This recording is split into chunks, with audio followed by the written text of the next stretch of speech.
Is this I had to blink. that was for taters. Yeah. It's only him that I don't know why I've done that. 'Cause it's only him when he's about that loves doing a freeze frame.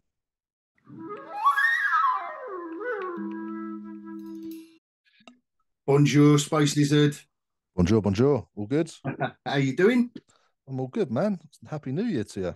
Yeah, First one of the new year, man. it is. Oh yeah, I've forgotten about that. I didn't think you'd celebrate that on the Your space. years, I've kind of come accustomed to it. Your years sort of go quicker than what I'm normally used to. So yeah, it's all right, man. It's quite nice. How many Space Lizard years? How many human years were in the Space Lizard year? It's about 5 or 6, roughly. Hmm. Yeah, not too bad. It's not Yeah, too well, bad. But your planet then, I'd only be 10. yeah, pretty much. And what an ugly 10-year-old you would be. Yeah, I'll be celebrating my 10th birthday this year. Yeah. Went and saw some fireworks. It was nice. It was good. I enjoyed it. What about Father Christmas? Is he into interplanetary travel, do you think? No, he's purely Earth. Oh, fair Yeah. enough. Yeah, it's all good. It's all good. But yeah, ready to kick it off Well, the new year. I think Amber from the Pen and Reflection. The Pen and Reflections? Sword and pen. The Sword and the Pen. Yeah. Oh, and the other one is Pen Reflections. Yeah. Anyway, Amber's going to be joining us at some point. Yeah. I'm looking forward to speaking to her. Dropping in. Otherwise, this would be a throwback all the way Old back school. past one. Yeah, I know. The old school. It was just the two of us. One and two. 1, 2. No, 1, 2, and 3. I think he jumped on number 4. Taters. Number 4. I thought it was. Yeah. I thought it was number 3, number 2 or 3. Anyway, Yeah, no, they've done all right. So this is a throwback, but it seems like we had a lot more to talk about then. Yeah, I don't know what's floating around and tickling your fancy at the moment. You how many episodes of Blue-Eyed Samurai did you get into? I am probably about 10 minutes away from finishing episode 3. Right, okay. And thoughts so far? So far, don't get me wrong, it is good. I'm going to start off by saying we all missed it good. collectively, didn't we? Yeah. I'm going to start off by saying it is. I'm going to start off by saying it is good. Yeah, I am enjoying it. Am I blown away by it, and would I rave about it? No, at the moment, because obviously, I've got to give it the season. But each episode has been, the first 2 episodes, and what I've seen of episode 3 has been solid. Yeah. I like the premise. I'm intrigued to see where it's going to go. Yeah, I just liked it. I thought it was good, but I'm not blown. It's just decent. It's solid, but I'm not blown away by it. No, if that makes sense. And we can't be, in a way, but I'm kind of with you on that. No, I'm exactly like with you on that, because. But what I would say is, we can't be like have the ultimate program or film every time round. No, and like I say, I am sitting back and I am enjoying it. You just relax and just let it unravel. I mean, the only thing really from a Netflix point of view that you could possibly compare it to is Arcane in a weird way. Yeah. Arcane, I was into it. I was thoroughly enjoying it. I thought it was awesome. And it was weird and wacky, but I thoroughly enjoyed that. Whereas with this, I'm enjoying it, but I'm not hyped about it. Yeah. But obviously, I'm only 2 episodes in. Well, pretty much finished the 3rd episode. I would like to sit for it to like sort of go up a notch for me. It needs to start moving forward a bit quicker now. Yeah, do you know what? I was just going to say that it's almost, it's not quite, but it's almost a slow burner. And do you think with animation it should be a slow burner, or do you think it should just get on with it a bit quicker? I don't know. That's a good question. Because I was quite surprised by the length of the episodes. Because then they're basically an hour long, aren't they? No, I thought some were 45 minutes. Some of the ones I'm on episode 4. Oh, really? Okay. Yeah, she is. Hello. Can you hear us, Amber? Hello, can you hear me? Yes, Yeah, we we can hear you. Yes. How you doing? You all right? Sure. Yeah, I'm good. It's been a while. It's a new setup, so can you hear it like fine? It's okay. Yeah, Yeah, yeah. we're all good. We're all good. Okay, sweet. Everything is good. So, yeah, Happy New Year to you, Amber. Yeah, And happy New you Year. too, guys. Did you Um, have a good one? yeah, Yeah, it was good. It was good. and found out at Christmas I'm going to be a granddad. I Did you do suppose anything fun? I might as well make that public now, mightn't I? Yeah, you might as well, man. Mate, I'm going to be a Congrats. granddad this year, Amber. Oh, wow, congratulations. So, First time, granddad? yes, yeah, Luke, my son Luke, and his fiance. Wow, congratulations. It's gonna be so fun. My having a blast with my sister's baby. Oh, I think there's a delay. I might have to change this setup for the next one. Sorry. yeah, there must be a little tiny bit of delay there. Yeah. I don't know why. I thought it was just me talking slow. Now I'm a granddad. Now I'm getting old. What have you been up to, Amber? In the meanwhile, like over Chris, etc. Oh, so It's I produce a Christmas show every year in a town up in the mountains. And so I was busy doing that. And then of course I came home to the big Christmas shenanigans that yeah. happens in my house. So that's basically been what I've been doing for the last month. Oh wow, the Wow. last month. Wow. Pretty much. Yeah. Is Christmas like not a huge holiday over there? Oh, it's massive. They start talking about it in September. Yeah. Yeah, same. Yeah. Yeah. It is massive. It is massive. A My massive. family gets sucked into it pretty. Yeah. A massive consumer frenzy, I would say. Yeah. Yeah, definitely. Definitely. So So we what we were you folks talking about? we were just bouncing through Blue Eye Samurai, which obviously Oh, okay. Geek Lectica kind of put us all onto. I think it kind of came and went, and but then when you look around, you see that it was everywhere, and I completely missed it. I don't know. I Yeah. actually saw so because I have an interest in anime if there's going to Yeah, be something that's good that comes out. I haven't really been excited about anything in a long time. So I knew about it and I thought it looked great and I started watching it and I was like I'm a little bored so I stopped. But then SJ was like, "Oh no, you got to really try it. Like really get on that." And so I did and I was like, "Oh, this actually is really good."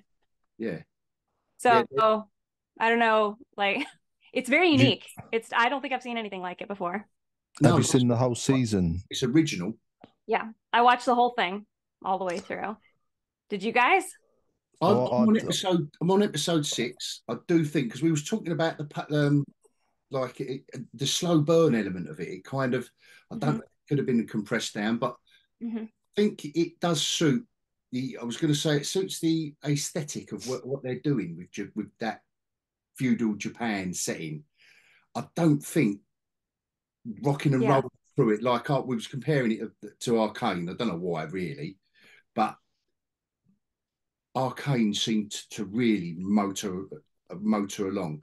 I don't know if that would quite suit what they're trying to go for with this, which is I think it's quite unique to be fair. I And would they say that beautiful. as far as slow burn goes, I mean, there's a lot of action. There's no denying there's a lot of action.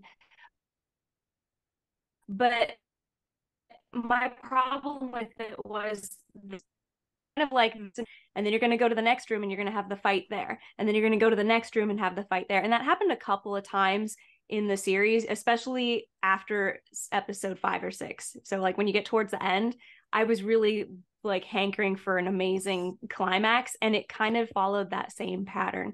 So Yeah, that's my only real complaint about it as far as pacing goes, is that I felt like it was just here's our hero in a fight and it's tough and she's kicking ass and she wins or barely wins or barely survives and then we move on to the next one. And I didn't feel like there was a whole lot of emotional resonance or weight to these fights.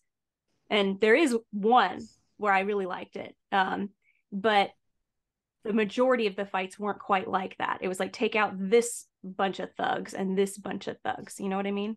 yeah, Mm. yeah. Yeah, because I'm about 10 minutes away from finishing episode 3, and the only reason I didn't finish episode 3 is because we're starting this. But I am enjoying it and it is good.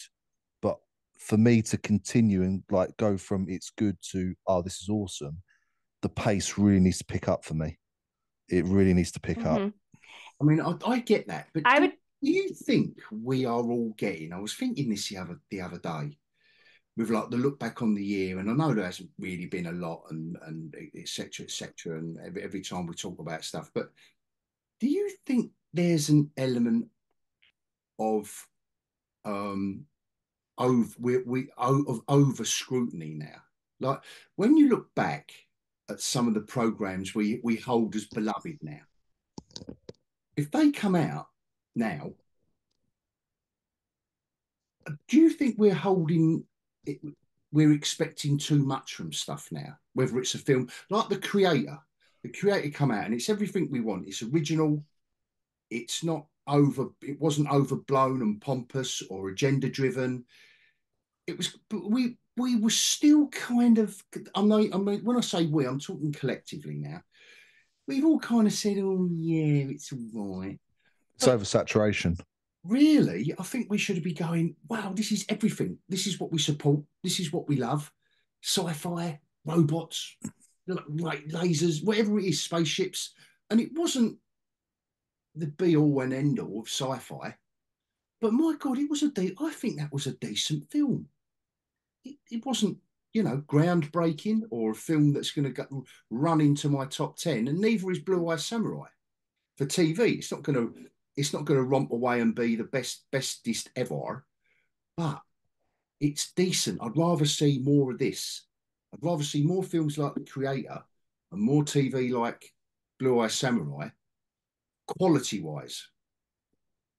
But I Yeah. don't know about you guys, whether there's an element of that. Do you think that's fair, or do you think? I think so. I think it's fair, but I also think that with the amount of content that's out there now, whereas back in the day, some of the stuff that we hold beloved, I'm going to say two of mine right now, Stargate and Buffy. Yeah, I loved those shows, but there wasn't really much else. There was other shows around, but in terms back then, say there was like 10 shows that was sci-fi. Now there's 100. So it's all more spread out. So I think the quality with any time you sort of it's quantity over quality, isn't it? So Yeah. anytime you sort of do like there's loads of shows going on and around, people are sort of stretched a bit more thinly, if that makes sense. So your talent, instead of being all your talent, your best of the best, being all brought together to do one show, you might have a really good editor over there on one bit, but with some bad writers. You've got a really good writer over there with some bad editors.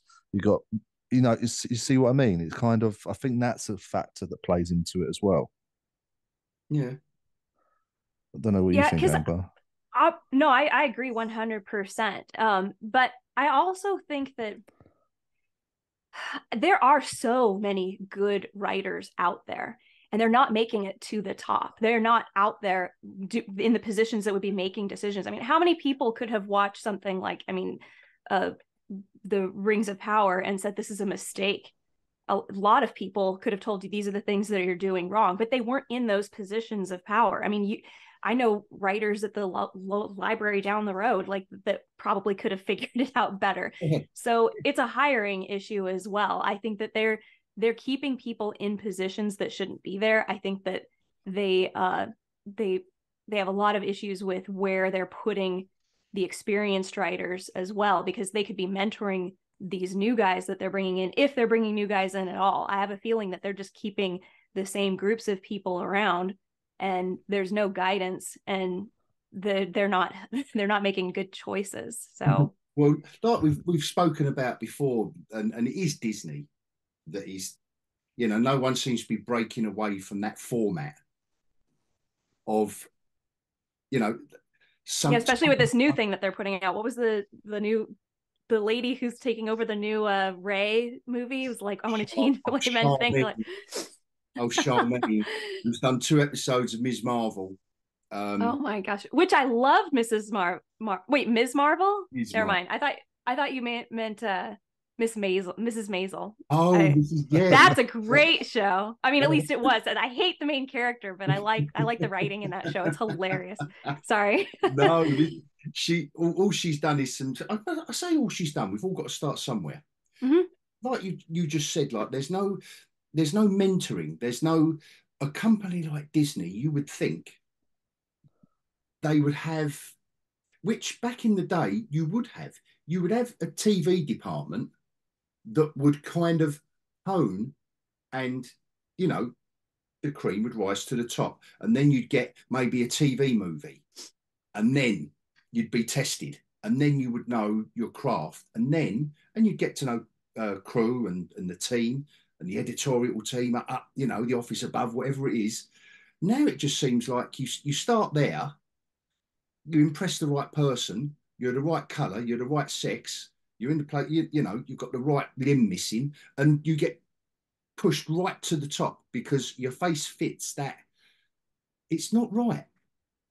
No. Also, as well, I The don't think people are opportunities should be checking the. there for opportunities should be there for everyone. But my God, the talent's got to be first. But this Charmaine, I don't think, you know, anyway, I've done a video of that today anyway. But as But well, with the amount of content again that's going out, the checks aren't being done. It's almost like they're taking the first draft and just running with it and say, "Oh, we'll figure out the rest as we go." And that happened. That seems to be happening a hell of a lot because it shouldn't be an excuse at the moment, though, should it? Because it shouldn't be. It shouldn't be. No. are low. The amount of films they're making is low. They've never been as rock Mm. bottom as they are at the moment. You know, They're putting too much power in certain individuals. So you know, it's someone like old Wahiti, for example. Oh, on For Love and Blunder, you're gonna write it, and whatever you write, fine, crack on. Yeah. Instead of going, well, actually, no, that's shit. You need to move that there. That doesn't make sense. That ruins that. And actually scrutinizing the script, they're just letting people, they're feeding into people's egos. So on that, just on that subject, now I didn't watch it, but what was the videos you were doing, Amber, of what was it called? The Avatar: The Last Airbender or Wheel of Time? the Wheel of Time. Yeah. Now, obviously, I did try it. Don't bother. You will get nothing from it. I didn't read the books. I didn't read the books, and I didn't like the first episode of the first series, so I just left it alone. Left Yeah, that's fine. Ring of Power. But is Wheel of Time comparable to Rings of Power? Yeah, I think it's worse. Wow. So Well, especially the first season. The first season was atrocious. Was it? Sorry. Wasn't even that it was spoiling the books. I'm just saying, even if the books didn't exist, and I was just going to compare Wheel of Time to Rings of Power, yeah, at least Rings of Power had a cohesive story. They just had characters we didn't care about, and it had lots of boring segments.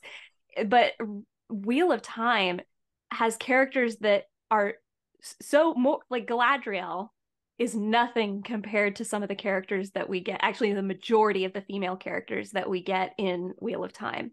And you've also got characters that are doing things that break the magic system that they've established at the beginning. It's like, are the people writing this, do they understand that people who enjoy science fiction and fantasy, they want to see if there are rules, they are followed. And they weren't doing that. And that is a basic rule. And Yeah. I don't know where I don't know whether it was when I was writing the comics. I don't know, create the world, create the rules that exist. So if you're on a planet where the gravity is 10 times stronger and everyone's bulkier and all the rest, you know, establish the rules to that world.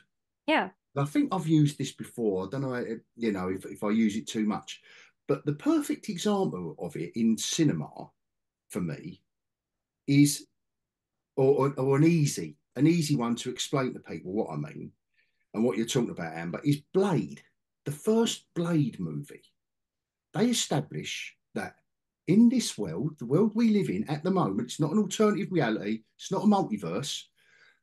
There was a woman bitten by a vampire who, because he's a daywalker, and everything they establish, all the rules they create right there and then of what vampires can do, what he can and can't do, what his limits are, what his limitations are, and the blood bags he nicks from the hospital and all that, and he won't. They just establish all those rules. But yeah, the worst thing is when they break. But you seem to have some fun with it, though. it was fun in the beginning, and now it's a drag.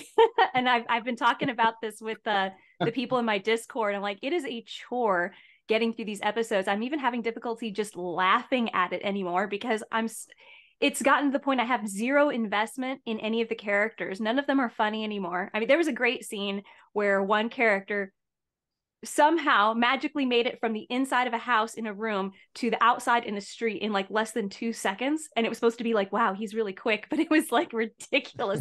Like he must have teleported there. And that made me laugh. But for season 2, they're making less mistakes like that. So it's a little bit better directing in season 2.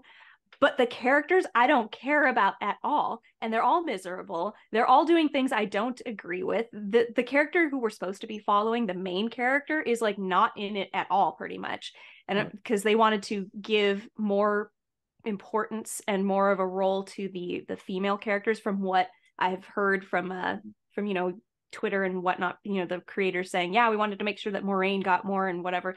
Like, what, that can be great if we're going to see the main plot unfold from her perspective, but we're not. We're just taking her and making her the main character, and the other girl's the main character. I'm like, wait, but that's going to, we have a chosen one who's going to destroy the world or save it. Shouldn't we be following him, or like not giving what he's supposed to be doing to them? Like, they literally take stuff that he's supposed to have done that kind of establishes him as being the chosen one and given it to other characters to do. Oh wow! So he's diminished. He's diminished to almost nothing then. Yeah, really, how many genuinely. episodes have you got left to review? Is there a season 3? There are 5 more episodes. So I just finished recording for episode 4, and I have to edit it, and it takes forever. So 5, 6, 7, 8. So I've got 4 more to go, but I'm not looking forward to any of them. And yeah, there's a season 3. So here's the bonkers thing with this show. They are approving and starting production on the next season before the previous season is released. So wow. they almost finished season 3 before season 2 had premiered. That's got to be fair though. That's not only a bad business decision, but also in terms of, like, if you go back to the network TV, every season that you put out had to be your best product, because if you don't, you're not going to get renewed. Yeah. So actually that gives a bit of a fire in the bellies of all the cast and crew. We've got to do a good job, because otherwise we're going to get cancelled. Whereas if you're already safe, it's almost like you're coasting. Yeah. And the viewership for season 2 dropped a huge amount. It was ridiculous. Don't quote me on the number, but I heard it. I think it was like 60% of people didn't even finish season 2. So they're really suffering. And yet they've got a season 3 ready to come out. Huh? But I wonder. Sorry. I couldn't hear you. How many Wheel of Time books are there to adapt? There's 14, and several of them are kind of sloggy though. So I mean, I'm reading it going, you could have skipped a bunch of this stuff. Yeah. If they were going to do it in a show, you can condense, you can truncate. They definitely could do it, but they won't, because they've decided to take important things and give them to minor characters. Like the stuff that the main character should be doing, they're giving it to the minor characters. What they should have done is cut out completely some of these minor characters, or just said they're not important for us to give screen time. We can just say that they did things, or we can have flashes to them doing things and going like, dang, I wonder what adventure they're going on. But instead, they're taking stuff that the main character is supposed to be doing that are important to the plot, and they're giving it to other characters. And now we're spending way too much time. I mean, they've spent way too much time in season 1 and 2 focusing on books 1, 2, and 3. They should be much further along at this point. We should be done with book 4 at this point, at least 4 or 5. So they're just wasting time, a lot of time. I wonder what the drop off is kind of from contract they've got, like a Rings of Power kind of contract, where for some reason Amazon have got to do 5 series of that stuff. They do have one of those, I think. I think it's 3 seasons. Oh, that's why they've done it all in one go then. A bit like I was using the analogy of tearing a Band-Aid off with just seems like a bad idea. Yeah. Echo they're dropping all of Echo on Dismal next week. and instead of 8 episodes, they've cut it down to 5 because they've made it more adult. They've cut all the crap out, or then it'll probably be 20 minutes. But they're dumping it all, and it's like just like pulling that plaster off. But I bet that's what they've done with Wheel of Time. It's like, oh shit, they've watched series 1 and thought, let's just do 2 and 3 today. Yeah, I have very serious doubts they're going to make it to a season 5. That's my theory, is that 5, if they make it to that, it'll be a miracle, and I don't know who will be funding it, because probably not Amazon. It's a very expensive show. I wonder what the drop off was. He said 60% from season 1 to sort of like, well, through season 2. I wonder what the drop off was from the beginning of season 1 to the end of season 1. So if that was a 60% drop off, then the 40%, then the 40% that you got left becomes your 100%. Then there's a 60% drop off again. That's a good point. I didn't even think about that. I guarantee you, though. I mean, I guarantee you, I know a lot of people haven't bothered with season 2 because they're telling me about it in the comments. They're saying like, I only watch your show because I want to know what's going on in season 2. And every time I watch your episode, my reviews, they're like, yeah, it just reinforces that I made the right choice. Have you got more views than Wheel of Time season 2 right now? Yeah, probably have. I do, actually. So I got 30,000 on one of those season 2 episodes. It's my fault for not putting them out more frequently. I think I'd be getting a lot more, but that's good going. Yeah, that's good going. And you get good comments as well, like me. Like, I've just got a silent. Well, I did not in the beginning. I did not get comments in the beginning. I really make a big effort to start conversations in the comments section, and sometimes I'll ask for comments in my videos. So I don't know, you tell me what's going on here, like book readers, what happened, what was supposed to be going on here that I missed, and they'll tell me, they'll get in there and tell me, and I'll try to respond to all of them.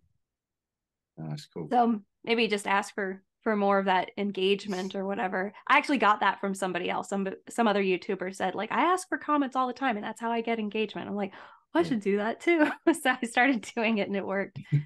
Like, wow. Today with the Star Wars video, I said, look, what do you think? I don't think that film is going to happen. Getting back to that the new director that they've just announced. Well, they haven't just announced her. It was announced in May, whenever Star Wars Celebration was. Me and Taters were there. They brought Ray out on stage. Not that me and him were there for that, but what I'm saying is, at that event, they said, this is a director. Ray's going to be in it. She's the only one who's still put her hand up. She's not even signed on. She's just put her hand up. They've wheeled her out. But so why is she now, this director, she's like a loose cannon, because it's not a Disney announcement. It's her being interviewed, saying, oh, yeah, I'm going to make, I like to make men afraid of me. Well, really, love? Like, that's like the majority of your audience. So yeah, I know a lot of people, YouTube has gone apoplectic. Social media is absolutely up in arms. And I've noticed. In all the right corners, but I like to let the dust settle a little bit.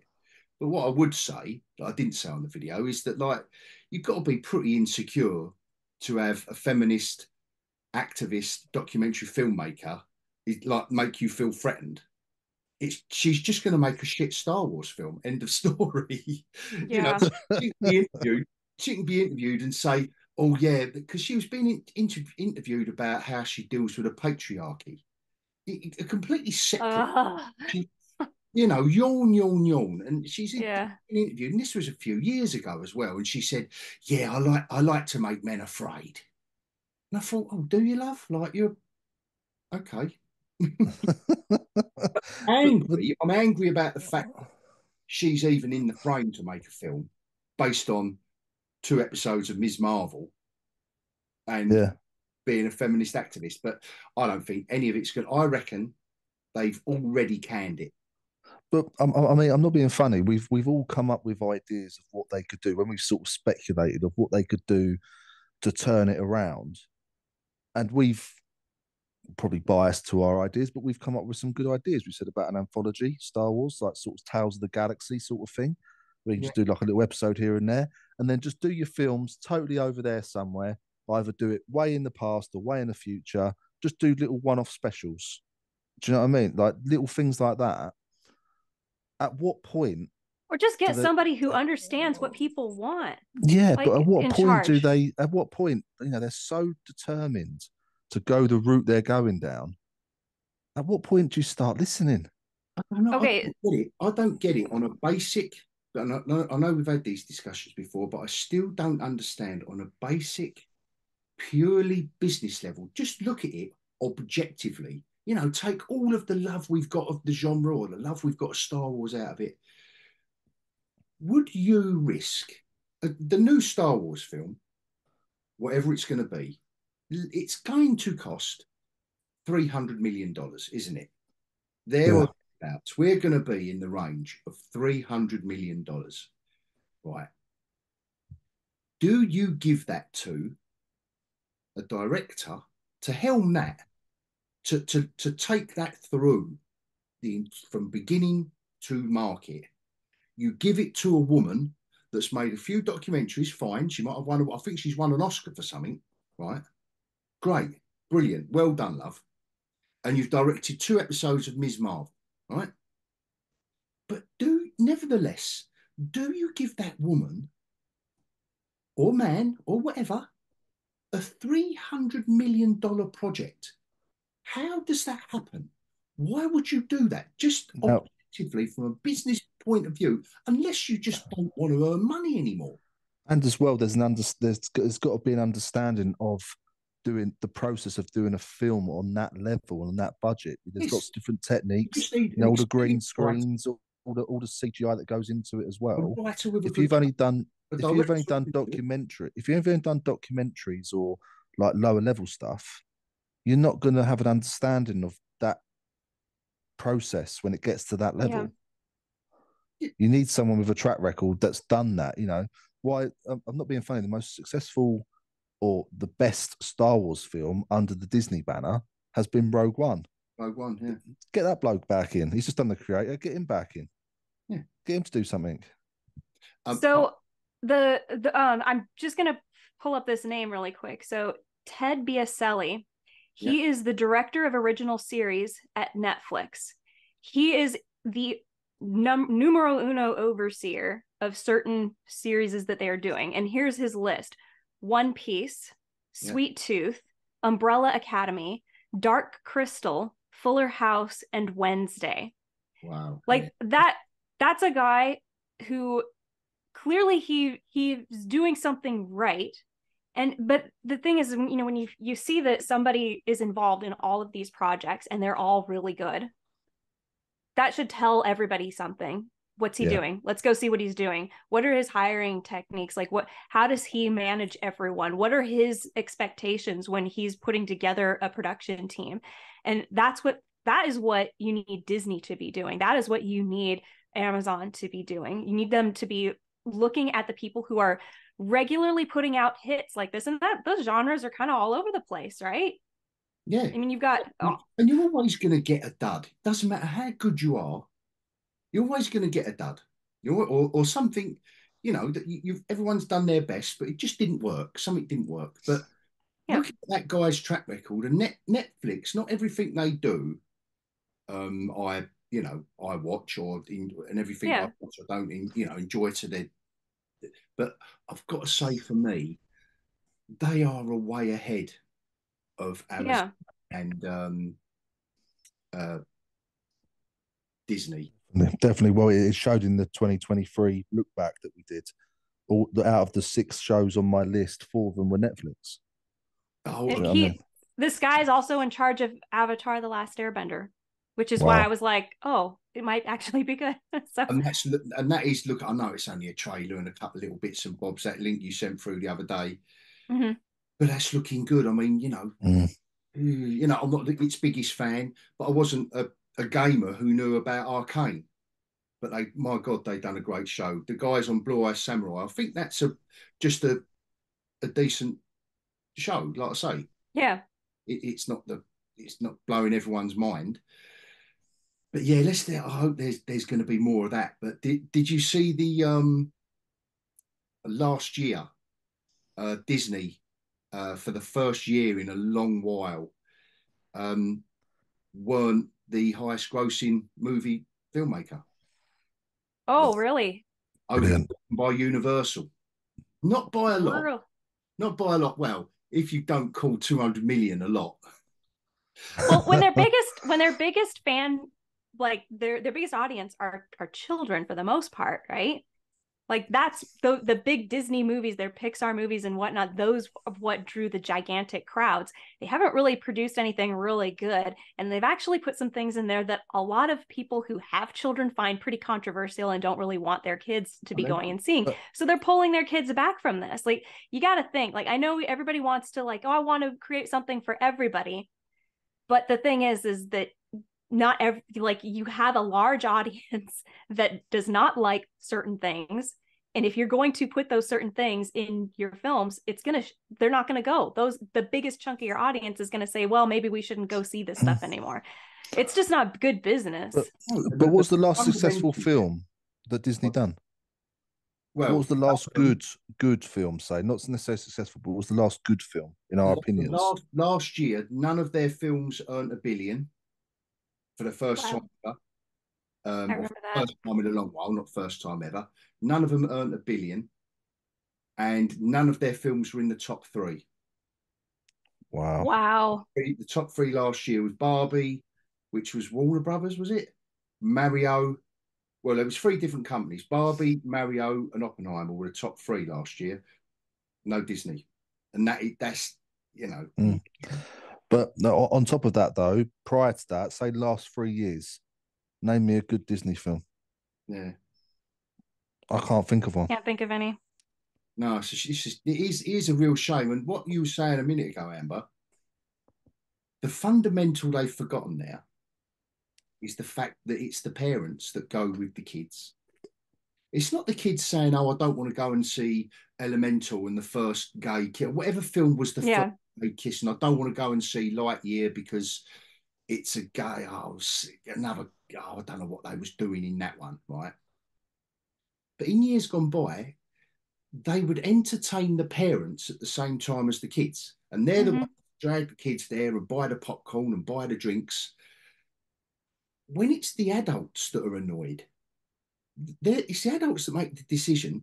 Do you know what? I don't want to take my kid to go and see the first gay kiss in a cartoon. I don't care. I don't care whether they're fire and ice and whatever it is. I don't want to see it. But not only that, do you know what? I don't want to see it. Like, we've all had enough. Like, we've had enough of it up to here. So if the parents are worn out, then they're just not going to take the kid. They're just going to sit them in front of the telly, aren't they? Or just let them have the phone or device, whatever it is they're on. And that's where it's weird. That's where Disney have ended up being. They've forgotten the fact that, yeah, it's all right. Oh, the kids won't notice that. No, it's the parents will. It's the adults that are getting the ump with Disney. And I think, there's also who was it? Critical Drinker said this about The Witcher. I still like, it was such a brilliant thing that he said. He said, you watch The Witcher Origins and it looks like downtown LA. Every town that you go to, every city that he was traveling to looked like downtown LA. And he's like, I think that because the people who are making these films are in this Los Angeles, Hollywood bubble, they think that the whole world thinks this way. And I know that we've talked about it a lot here. So things that may be important to people there, or like it should be prevalent in everything, the rest of the world does not think that way. And if you're putting it in every single movie that you got out there, a lot of people are going to be like, well, look, that's what you guys think. That's not what the rest of us think. You put out maybe one movie every few movies, one of them is catering to these ideologies. That's fine. But when it's in every single one of them, everybody's going, well, that doesn't resonate with us. Also, it's a lot more blatant now, whereas before, like classic sci-fi would present subtlety and present the ideas and let you decide, whereas now it's you're being told. So there's a thing in writing where they tell you that that a moral or a theme should rise out of a story. It shouldn't be shoved into it. That's it. And that's what I think, that's what we're seeing a lot. We're seeing a story and then suddenly somebody's saying, wait, we got to take this thing and put it in there too. And it doesn't fit. So that's why it stands out. And we go, that's why you have characters, saying like, oh, down with the patriarchy, whatever, Yeah. like in the middle, and you're going, this is Peter Pan. Like, you know what I'm saying? Like, yeah, exactly. Or like the I It's don't about know. growing up and not being a kid anymore. Oh God, you've got to explain it to us. Like, oh, we don't get that. A bit like the latest Doctor Who. I didn't even bother. I'd seen the clips though. It looks horrendous. Oh wow. I mean, I tried a bit of the first one, the David Tennant, his first one. I tried a bit, but I'll put my hand up and say I've never been a Doctor Who fan. No, me neither. Never. Me I've never neither. watched it. I Never watched it. tried. I've really tried. I just can't. But It's okay. they've got a trans they've thrown a trans character into it. Yeah. And Russell T Davies has he's got the power, and it's under Disney's banner now, isn't it? Oh, it is? Disney's in control of Doctor Who now through another company somehow. Okay.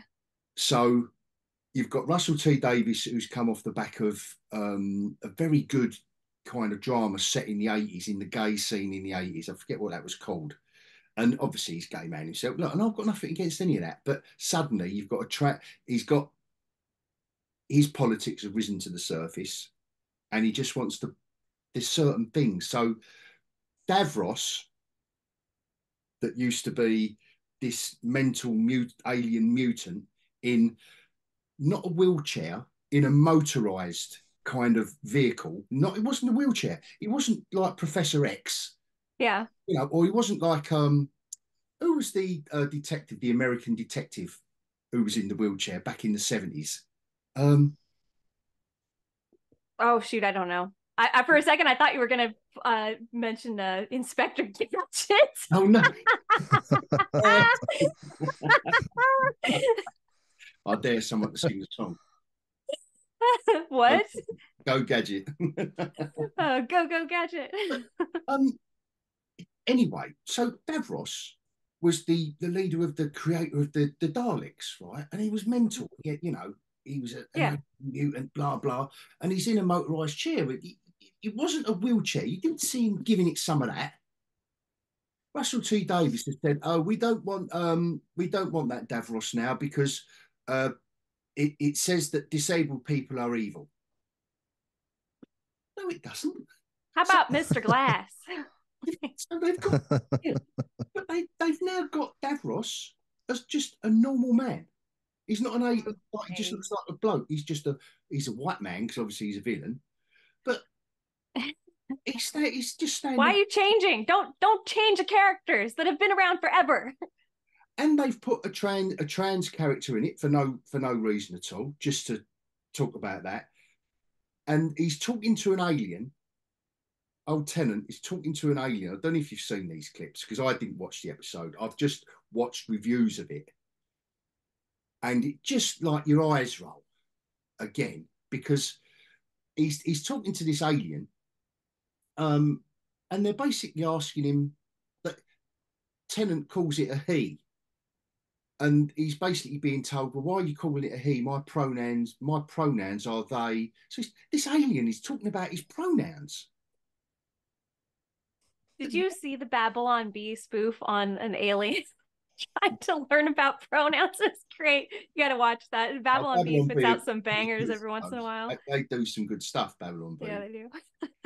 Oh dear. Anyway, that's what we get to. But I mean, talking about books to screen as well, Wheel of Time, etc., and Amazon. Yeah, well, so Rings of Power is not following any books or anything. There is lore that they could have created something from if they followed the lore, but they didn't. They decided not to. With good writers, non-agenda driven writers.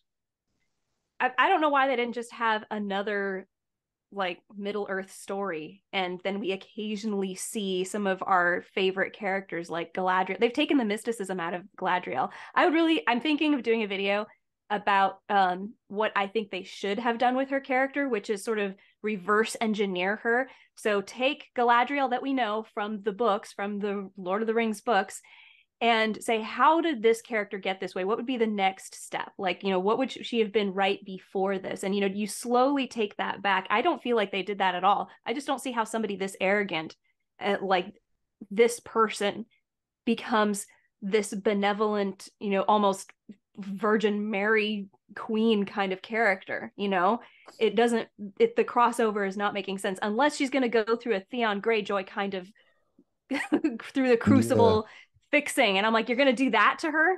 When is season 2 out? So I don't think I can cope with it, to be honest.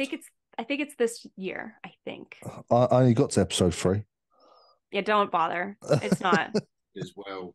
There's one shot of Galadriel on a horse flipping off of the horse in the most ridiculous way. Just look it up. Galadriel trick riding. It's so ridiculous. Like, they had her doing the most bonkers things that anybody would watch and go, this does not look cool. This looks stupid.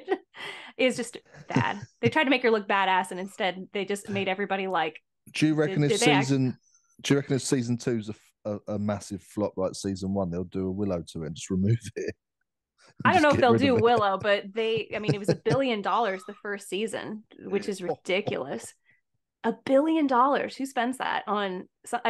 Whatever. Anyway, what's her name? Oh, I'm losing what I was trying to say. But the viewership for Rings of Power, I think about 30% of people didn't even finish it. No. Like the first season. And for them to have not finished the first season, that's pretty bad. Yeah. It's boring. It's very bad. Yeah. It just was useless. It was just terrible. Biggest belief, but at least Willow was funny. Yeah. At least we could laugh at how stupid it was. That was bad with 3 A's. Yeah. Triple A bad. But, yeah. But you can't watch that one anymore. I know. I mean, it's almost made me wish I had recorded it. Yeah, it makes me want to watch it. Part of me really did want a series 2, because I did have some fun with that. Like you were saying earlier on, Amber, about the series 2 of Wheel of Time, like the fun's gone out of it. Yeah. It's been a bit like that with me reviewing the Dismal Mine of Star Wars stuff, because I started out when Kenobi first came out, and I just mocked the hell out of it. It was so funny. With the Princess Leia and her running away from 2 full-grown adults. Yeah, they can't catch this child. Reaver getting stabbed through the chest twice with a lightsaber, and But by the time we get to like say Mandalorian and Ahsoka, it's just boring. I think especially with like Ahsoka, because it's a lot more somber in tone, because your lead is like that. When you don't really care a lot about your character, you just lose interest in them. Or if you don't believe how they got to where they are, you lose interest in them. You can't screw up their setup, because if you do, why watch? Like back to Blue-Eyed Samurai. I had no investment in the main character until episode 5, because then we finally got her backstory, we got the big picture of, because I was like, okay, so you were bullied because you got blue eyes, and you helped this like blacksmith guy, and okay, whatever. That wasn't enough for me. I've been bullied. Like, show me some trauma here. And then in episode 5, they did it, and they're like, this was where her big betrayal happened. And I was like, okay, now I'm invested in this character. And I honestly, it was a slog till I got to that. And then after that, I was more interested. But then the pacing had issues, and that was another thing altogether. And that was really nicely done. And the art style of it was beautiful, I thought. Oh yeah, you finished the whole thing? I didn't catch if you did. No, only episode 6. So I'm okay. What you just said, that kind of moment. I thought there was just one slow episode before that, which I kind of did lag a bit, but then it kind of picked up. And you think about it, that episode with the flashback was not any faster paced, but we were emotionally invested in what was happening. So, I mean, because like, what was it? It was her hanging around the farm, watching her husband and the horse and all that stuff. That's not a lot, but we're like, what's going to happen? Like, this is a warrior woman who's out for revenge. We know something bad's about to happen. It'd be nice if something nice happened to her, and like, so we're kind of hoping for something interesting, something different, something that's going to maybe explain why she is the way she is. That emotional and psychological investment is what made it not feel slow. I don't know. That's a theory. Mm. Maybe I'm wrong. I agree. Yeah, so the only one I was going to say, book to screen, is Reacher series 2. I And watched Yeah. I watched episode 2 of season 1 today because I wanted to know what we're talking about. And like I will admit it was better for me watching the second time. But the first time and the second time I was still, especially the first time, I was kind of like, my gosh, this is like the most like I'm the most machoist macho man you've ever was seen. that series one? That series 1 you watched? Or series Yes. two? Oh, Like when all the series time he's 1. like, I'm gonna give you the count of 3. 1, he starts fighting. Or like when he walks up to that punk who's like bullying the girl in the beginning, and like he just stands there and says nothing, and the guy cowers away. That's it. Yeah. That so cracks me up so bad. I'm like, oh my gosh, this is hilarious. I thought they just tackled it full on, and again they just was not ashamed. Yeah, I will give it that. They just weren't ashamed of doing it. How it is. Is it a bit like, Yeah. and that kind of unashamedness reminds me of Cobra Kai as well, where it just tackles the 80s. Yeah. It says we are we're triple cheese on toast. If you don't like it, then go somewhere else because this is what we're going to do.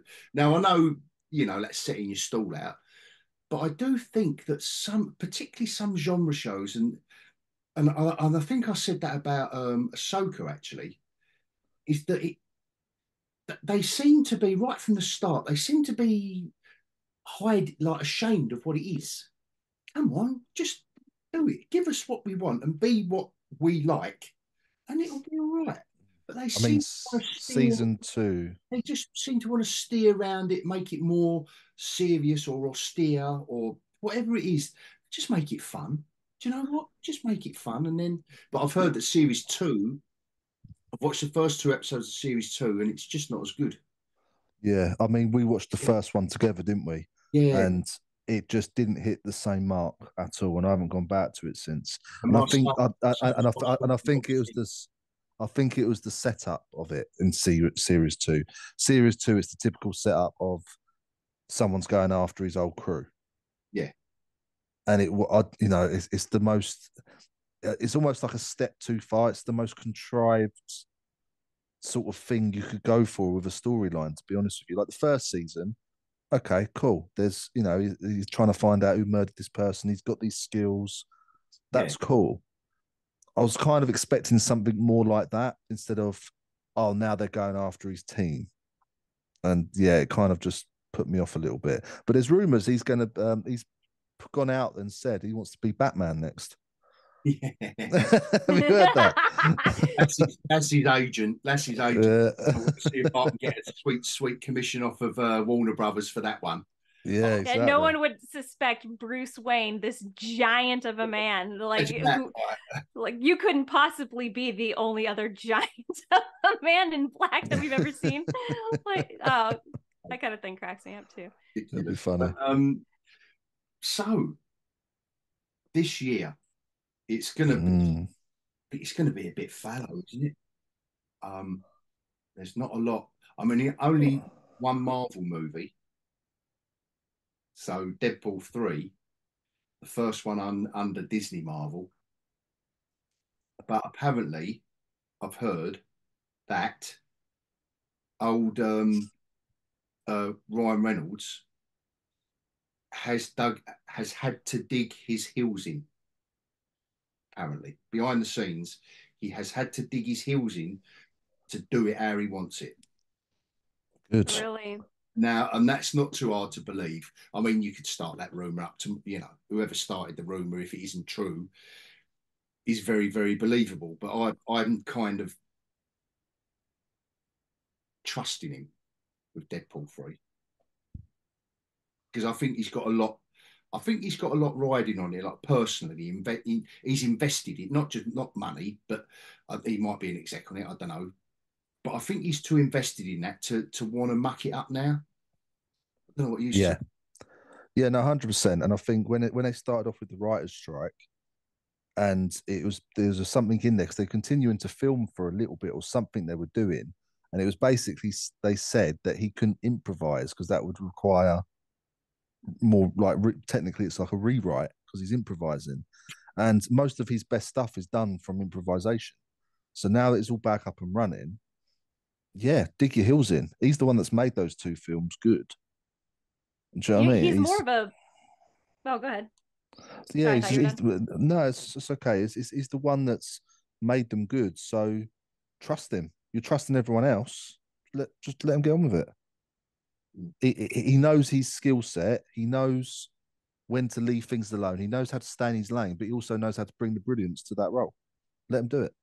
And this year might be the breather that not only Dismal needs to you know clear house and set something decent up, but audiences. I think we need just give us a little break.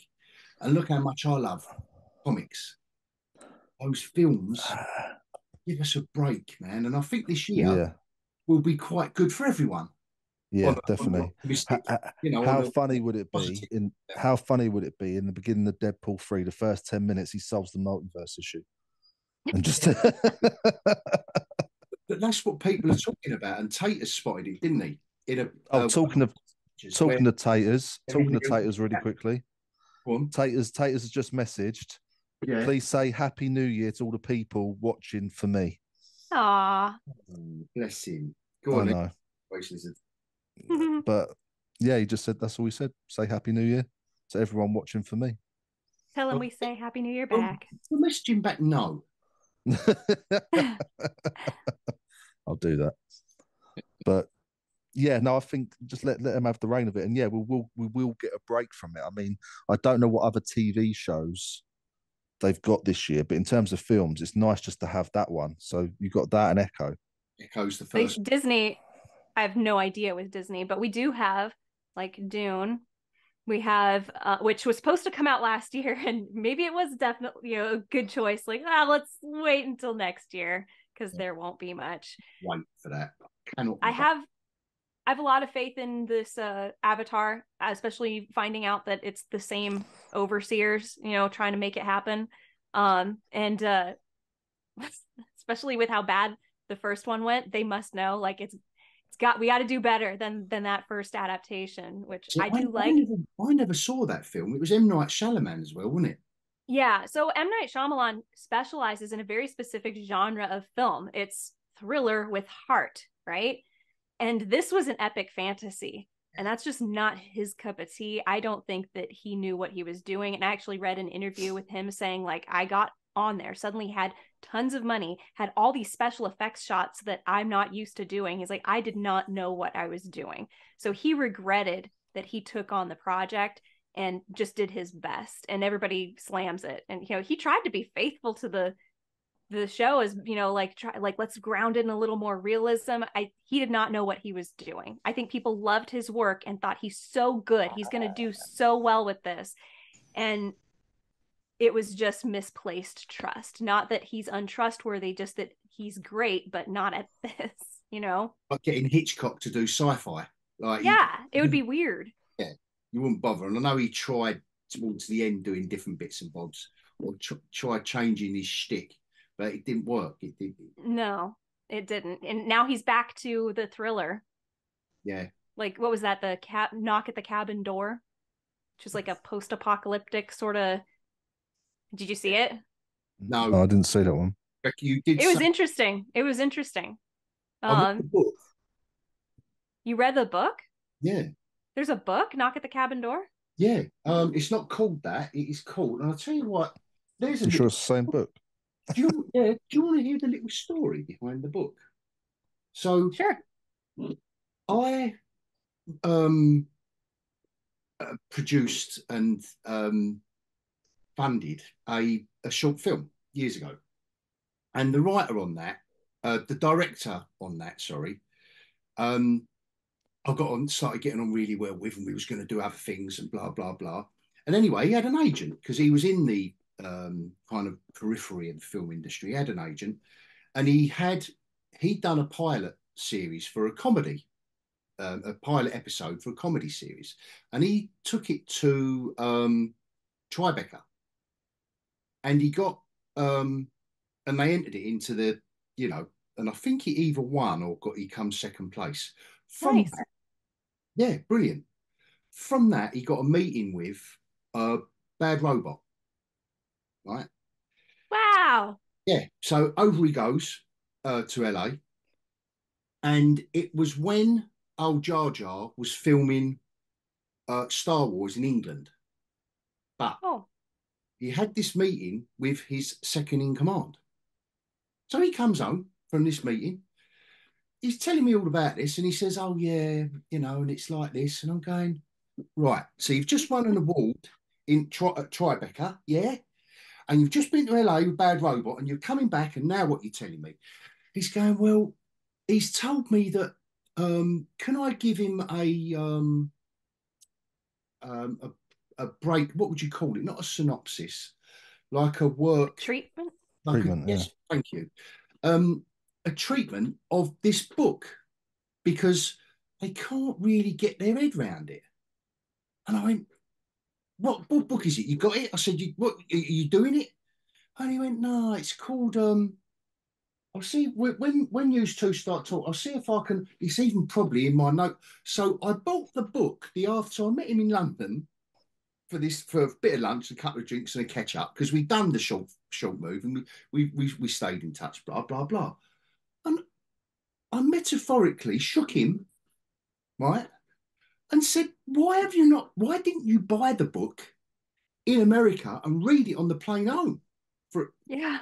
like, Yeah. basically, Bad Robot are basically saying, if you can come up with a treatment with this, you've got your foot in the door, mate. I'm not saying they would have accepted it. Now, what was the year that Jar Jar was filming Star Wars? Because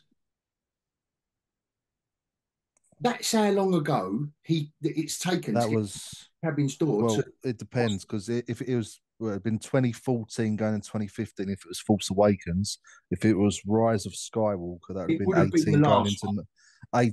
2018 going into 2019. Yeah, that is about right. That is about Yeah, right. But anyway, I did. I started doing the treatment for it. you need to watch this film then, man. You're gonna be well Yeah. pleased. And how did you write the treatment for this, hoping to give it to Bad Robot, and then Yeah. the movie came out and you didn't No, watch it? Yeah. cabin at the end of the world. Cabin at the End of the World. Yeah, that. So this one's That called was the Knock at name. the Cabin Door, but yeah, that's actually a better title, I think. That's the name. That's the name in the book, and Cabin at I've the End of the dated World. it 24th for the 11th, 24th for the 11th, 2018. Right. I've got here initial false ideas, pre-credit scene. Film opens because there's insect, a grasshopper in a jar. I don't know if they've got that in the film. The Yes, insects. they do. This will set up nicely the trapped feeling of the guys in the cabin. The other three approaching, no dialogue. Just is there a character called Leonard?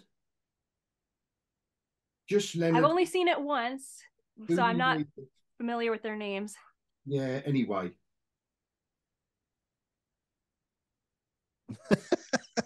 Sad.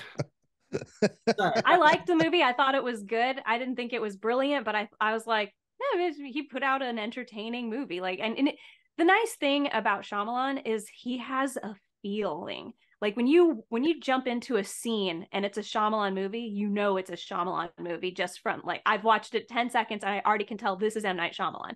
The way that he directs the camera, he always picks a really nice cinematographer. I know he gets some different ones, but he has a feel and it's all over his work. And I really Yeah, enjoy that. it's like Snyder, isn't In a totally different way. it? No, it is good Yeah. when directors have a style. I like that. Whether it's like Nolan. Ridley Scott for a long while, yeah, Christopher Nolan. They just have a style, and again, you kind of relax, you breathe and relax, and Yeah, sometimes definitely. in the Did you well, see Split? Yeah, yeah, Yeah. love Split. Love Split. Yeah.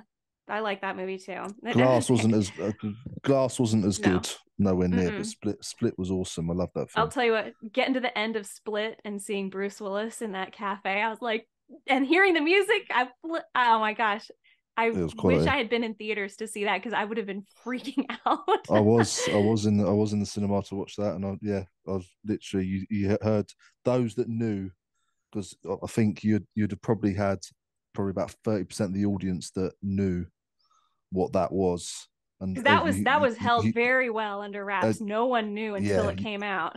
yeah, So you heard people gasp.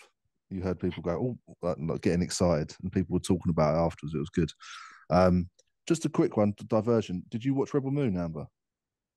I started Rebel Moon and I was so bored I stopped watching after. So I promise I will watch it. My brother-in-law wants to watch it and he wants to watch it with me. So but he tried watching it a bit too, and he had to go and do some things. I don't know if he actually did or he just got bored and said I'm gonna go do It's something. funny you say that. I watched it in two goes.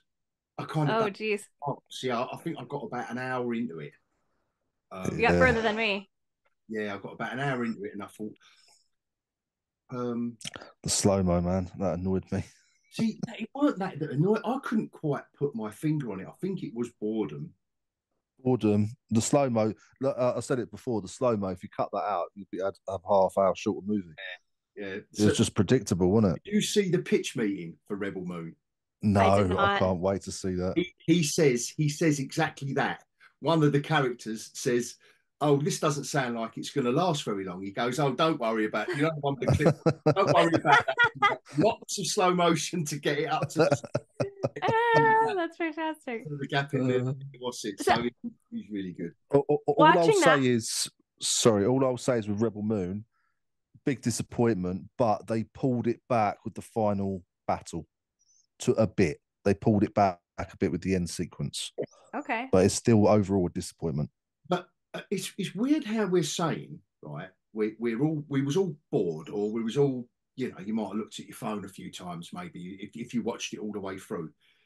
Because my biggest complaint with it is that it tried cramming too much in, which That can make you bored. yeah, Because you have no investment in Mm, anything because it's just moving along at either I haven't seen it enough to be able to tell what's wrong with it, but yeah, one of these things I guarantee is probably it. There's too many people or too many moving parts going on so that you never get invested in one main person. You have to yeah, have that emotional investment as well. You have to care about the person, what their plight is, like what they've been through and what they need. Like you need to want them to get somewhere or do something. And if there's just too much going on too fast, you don't get the chance to actually steep yourself in investing it in the character or what yeah. their mission is. Definitely, Act Two was an absolute mess.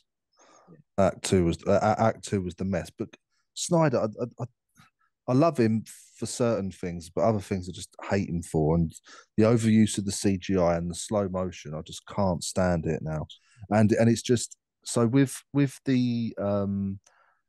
him as well. We've done it with all the DC stuff where he was going on about, he had the theatrical release, Batman versus Superman, for example. He had the normal release, then he had the director's cut. With the Justice League, obviously other issues came into it, but then he came out with the Snyder cut. He can't get a story contained. He has to go on this big old ramble, and it's supposed to be like a 4 hour epic. He's come out and said that he has got a cut and an edit of Rebel Moon that is a lot longer and a lot better and a lot darker. You're on a streaming platform. Release it as a Why bloody didn't he? series. Yes, do it as a series. yeah. Because Do you know as what I you were mean? saying that makes perfect sense. Yeah. Instead of giving us this, because Act Two is a mess. It literally jumps from place to place to place to place. It's so quick, and like you say, it doesn't give you time to get invested in any of these characters, so you just don't care. Whereas if that was a show and you had the time to do that, it probably wouldn't have been again the best thing since sliced bread, but it would have brought it up a notch or two, Yeah. and it probably would have scored a little bit higher. But yeah, it's just an absolute mess. Yeah. And There was even a rip off of the cantina what's at that? one point. There was even a rip off of the cantina scene at one point from Star Wars. It was just like, Nice. So you yeah, know what? The first eye roll for me was the credit the title card. So you have that little intro, right? It bugged me so much. I had to go and rant on it in my Discord. I put a still image of, you know, her behind the horse with the plow, and then there's the rebel moon or whatever thing that says above that. So here's the sequence of events that takes place. She's plowing behind the horse. The plow hits a rock and stops, and the horse stops because the plow has stopped. She falls over the plow and then gets up, and then she pulls on the reins and says, "Whoa." But the horse has already stopped. Yeah, to be fair, I didn't notice that. I was thinking of a Clint Eastwood film, The Outlaw Josie Wales, and I was thinking, oh, he directed that film, Clint Eastwood, and I'm thinking, oh, he done this scene a lot better. But anyway, yeah, but that was I was that far in, and I had to pause and go, is the whole movie going to be like this? But I mean, just a stupid little thing. But I watched about 15 minutes after that, and then I was like, I'm so bored, I can't do this right now. So then exactly. I bounced. I think I compared it to this the other week, and it's purely sci-fi, and there's a royal family involved. Look at Dune Part 1 and how that delivered. Yeah. Do you know what I mean? Look how it delivered, and I'm so excited for Dune Part 2 because of it. So excited for that. That is the let's think about of the book as well. I've reread the book. Well, I reread the book on holiday last year, thinking the film was going to be out in December. Oh, that's a nice addition, isn't it? Lovely. That's a nice shiny new one though. I do it the cheap way. I do it eBay. Look at my Fred. Oh, I like that though. See, I like paperbacks. I think it's 19. What year is There's this? something nice about this being so minimalistic though. Like, look at the name, Dune. That's so badass. But nice. Anyway. Very nice. What you going to say, Amber? Well read.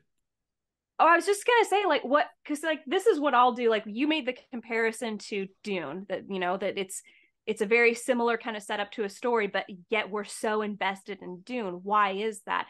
And that's a kind of thought process. Is when you ask that question, I go, what did they do differently? Okay, so what was the beginning of Dune the movie? It was the prologue was Chani explaining, my people have been attacked for generations by these guys, and we see that they're bad. And then she's like, and for no explanation, they just packed up and left. And that's mysterious. So you're going, why would they like wreak havoc on these desert people for so long and then pack up and leave? So there's that bit of mystery right there. Then we jump immediately to, I think it's Paul in his study learning about the planet of Dune. Or no, it's maybe he's woken up in the morning and he goes out to his mother, and his mother is like telling him, like, we've got this ceremony that we got to go to, and she's schooling him on how to use the voice, and he's struggling with it, and she's like, almost. And then we get him with his father, and like, you know, why do we have to do all this ceremony? Isn't this a waste of money? So now we're invested in like, okay, he's got a skill he's trying to learn. We know that there's something mysterious going on at this planet, which now they are going to go to. We know that a lot of pomp and circumstance has been, you know, huge amount of money has been spent just to send these people there. We see that his father is honorable because his dad was the one that asked about how expensive was all of this. So you like these characters. You see that there's something not quite right happening, and everybody's uneasy about what's about to happen. That you're invested just there. You saw massive explosions in the first 2 minutes of the film, and then they just stop making explosions and leave. So you have questions that you want to know what's going on. And I'm trying to remember what happened in the Rebel Moon prologue. It was like a history lesson. And then suddenly we've got this girl farming, and I'm like, how is she related to all of this?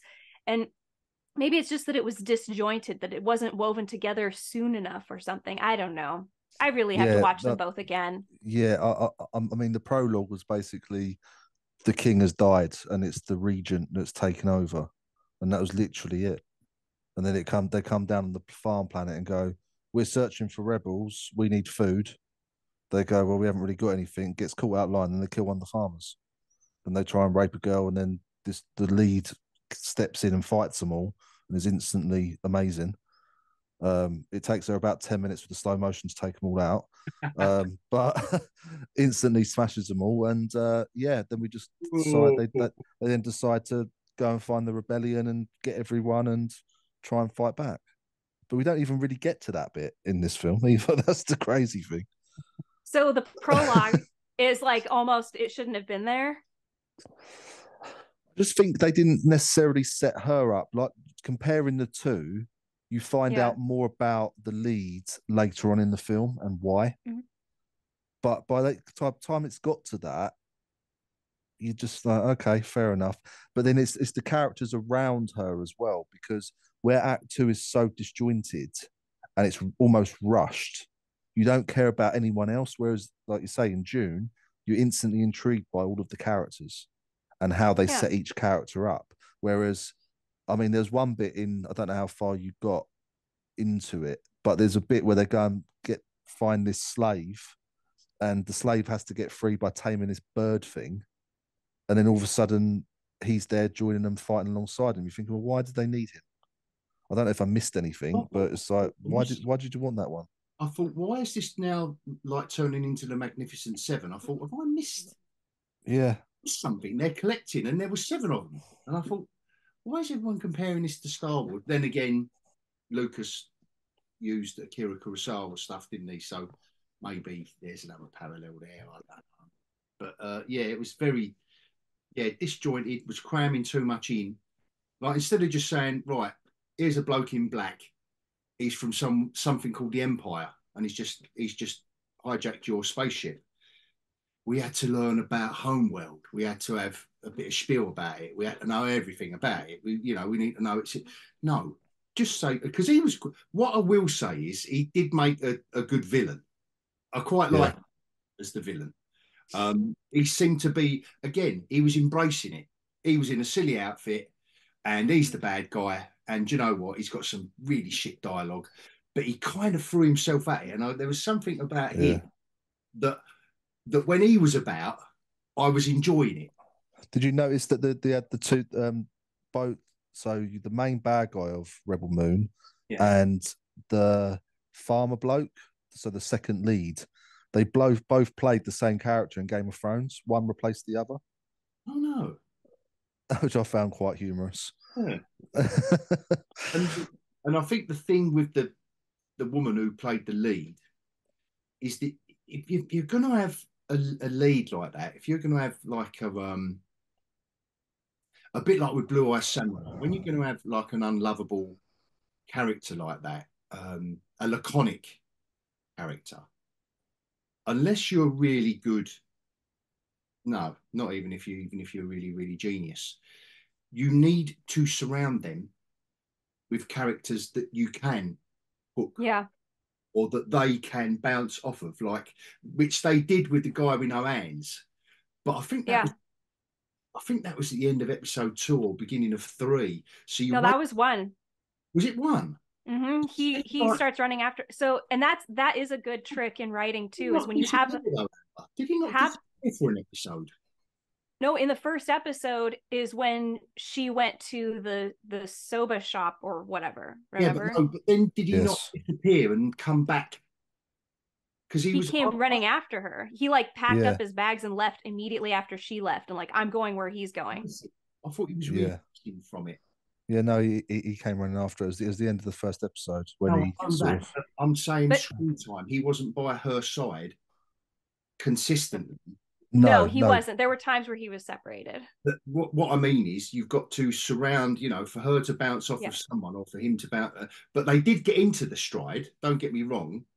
But when he was handing her food and she was without question just like, this is mine, like taking it and eating it. So it is a trick also in writing is if you have a character who you need them to be something, but you don't have any opportunities to demonstrate that they are this thing. Like for instance, what was her name? Mika, Miru, whatever. The girl in Blue Eyed Samurai.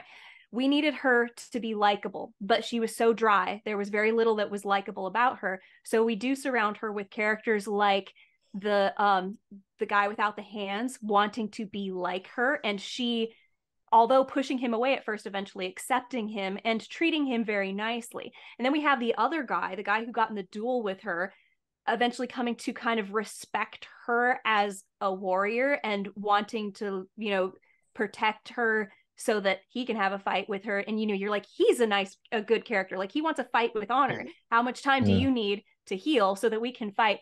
So we like, if people who are good like this person and this person treats them well, then you can like that character without that person having to do anything else. Like Mando same thing and with Grogu. Mando and Grogu. I guess, yeah, like he's taking care of a little baby. I mean, but it's the same thing also with a character. You want them to be smart. If you want a character to be smart and you don't have a whole lot of opportunities to show off that they're smart, you surround them with people who admire them for being smart, or and they again treat this person well in some way, or they're like, oh, you recognize that I'm smart. It's like they did it a little bit in Sherlock at the beginning, even though he was throwing around that he's a genius and stuff, and like everybody hated him, and we should hate him too, but because Watson admires him and Watson is a good guy, we tolerate Sherlock. You know, I'm talking about the BBC Sherlock show with Benedict Cumberbatch. Yeah. But I think that's where I think they went wrong with the main character of Rebel Moon. There was nothing you could, I think, so they kind of got the fun, you know, surrounded her with some other characters, but I still wasn't her as the leader. I still wasn't, you know, you had the French bloke kind of, I could kind of see what he was trying to do, but did you get her backstory though? Like, how long did it take for you to get her? Like, why is she the way she is now? Do we sympathize with her? It was within the mess of Act 2. Yeah, it was sort of dotted in between. It was almost like flashback, find out a little bit, find another person, flashback, find out a little bit, go and find another person, and it kind of continued with that. You have to give it as like a state, like literally what Blue Eyed Samurai did as a stage play, you know, like where you had the kabuki theater going on. You need to pause and you need to tell the audience, this is why our character is the way that she is. And it will explain everything. And suddenly you can go, I get it now. Now I understand and I'm invested. And dang, I really do want her to succeed in her mission. And I'm glad she's got such good people around her supporting her, that sort of thing. If it's just dotted in there like, oh, and here's this bit of exposition we forgot to tell you before. And oh, here's another paragraph we forgot that. That's not going to happen. You're not going to be emotionally invested in the events that created this character. Pause, show it to us, and then we can accept who she is. I'll bet you it would have been better if they had done something like that. Yeah, definitely. Unless she's totally disagreeable. I mean, I didn't get enough of her to see if she's disagreeable. Well, don't do it. And if you've got your Dirty Dozen or your Magnificent Seven or whatever it is, you don't, like you was just saying, Amber, the interaction between all your characters you're going to get, or it'll be the seven dwarves. You've got your sad one, your dopey one, your angry one. That's what you do. So they can all bounce off of each other and you'll have your favourite. But essentially, you know. Yeah. But again, it's another bad origin story of every character. You no. But it's another bad business decision though, because they've already filmed part 2. Part 2's coming out in April. Netflix threw a lot of money at him, though, didn't they? They did, and it hasn't paid off on that occasion. And Army of the Dead, but I've got to say I enjoyed it. Yeah, I remember that one. That was good. I've said it. It was just fun. It was stupid. It was absolutely ridiculous, but it was fun. Bunch of character again. Dirty Dozen, Magnificent Seven, whatever it is, same old trope. But going into Vegas, I just thought it was fun. I just thought there was enough going on that kept me interested. But I am a sucker for zombies. Yes. I hate them. Can't stand zombies. Zombie heist film. Yeah, I'm kind of in already. You had me at hello. Yeah.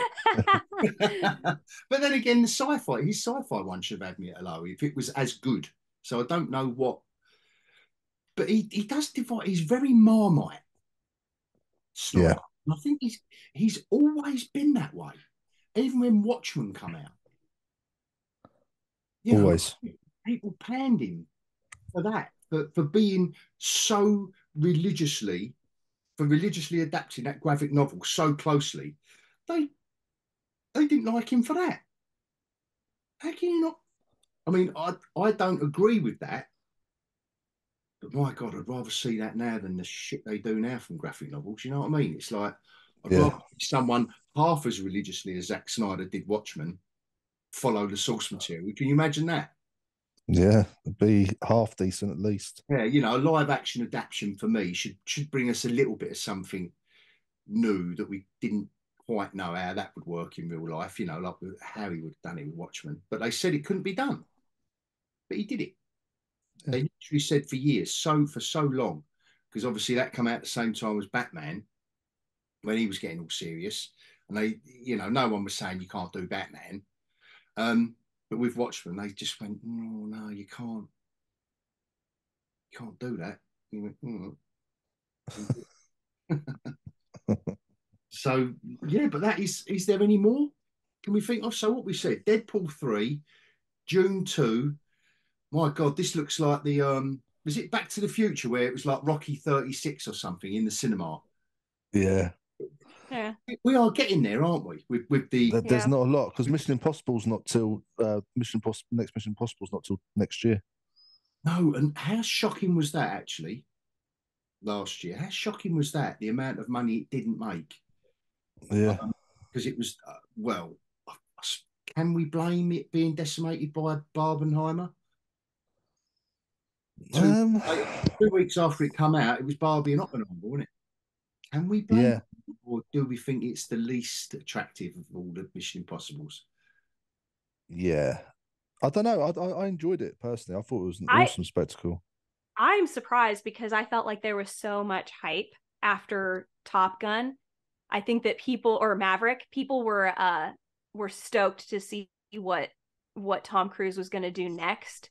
And so I'm shocked that it didn't perform as well as they hoped, but maybe it's because people heard it's a part 2 and yeah, you had Barbie and Oppenheimer, like it was the perfect storm of a bunch of different movies and the timing not quite being right, the economy was kind of bad Yeah. and oh, it's a two-parter, so Yeah, that could be a thing. I mean, there's the new Planet of the Apes is out next year, isn't it? oh yeah, Um, I saw the trailer for that. yeah. So you got the new Planet of the Apes, Joker 2's out Yeah, as no, well. I keep hearing everyone say. Don't know if I think we did briefly speak about this last year when they was announcing it, but people are still saying it's a musical. Mm, What?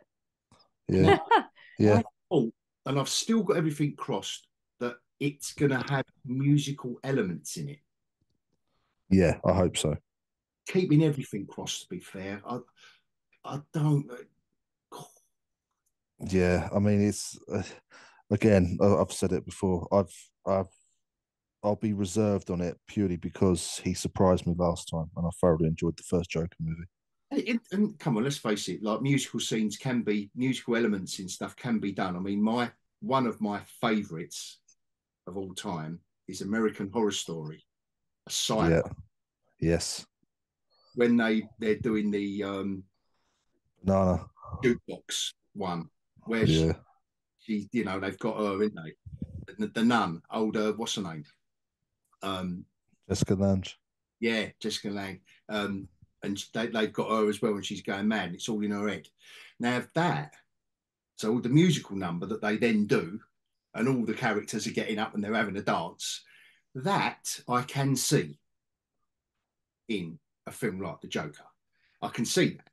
And I think that would fit, that would go really well, and it'd be that crazy element to it. Yeah, I was just thinking it could work as if it's playing into the madness. Like we had a Yeah. couple of moments in the first Joker where he was almost in a dance, and if Yes. they're going to take that to the next level, then I'd throw some singing in there too.